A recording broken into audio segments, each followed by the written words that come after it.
അക്ഷരം എന്ന ചിത്രത്തിലൂടെ അരങ്ങേറ്റം. 96-ൽ സല്ലാപത്തിലൂടെ ശ്രദ്ധിക്കപ്പെട്ടു.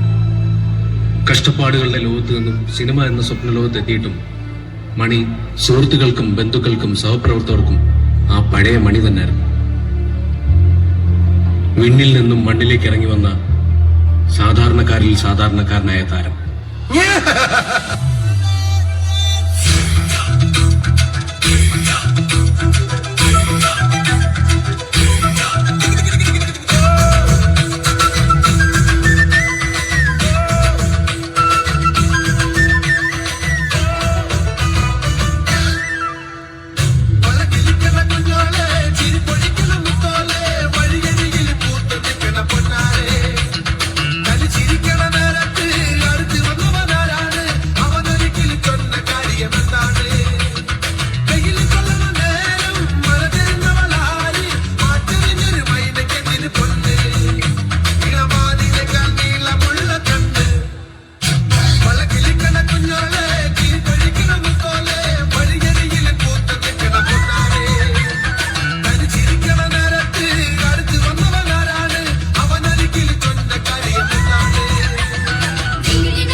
നടൻ കലാഭവൻ മണി അന്തരിച്ചു.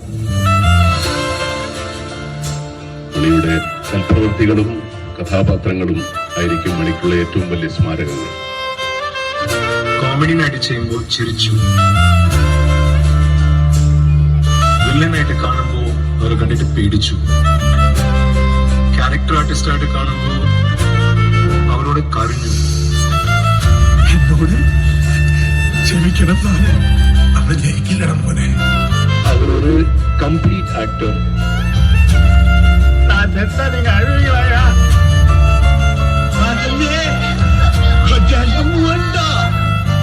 ആരാധകരും ചലച്ചിത്ര ലോകവും ചാലക്കുടിയിലേക്കും ചാലക്കുടിപ്പുഴ കണ്ണീർ പുഴയായി.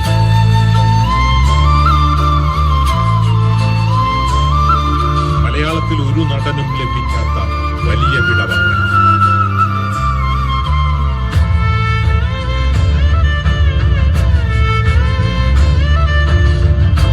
മനോഹരമായ നിഷ്കളങ്കമായ ചിരി എന്ന് നമ്മുടെ കൂടെ ഉണ്ടാവും. നിന്റെ പാട്ടുകൾ പാടി കാരുണ്യ വിത്തുകൾ പാകി ഒരു ദിനമൊന്നും പറയാതെ വേദന തന്നു മറഞ്ഞ മുത്തേ. അന്നു തൊട്ടേ ഇന്നോളം ഞങ്ങളുടെ നെഞ്ചിനകത്തൊരു വിങ്ങലല്ലോ. ആരും കാണാ ദൂരത്താണെങ്കിലും മുഖം ഞങ്ങളിൽ മായില്ലല്ലോ.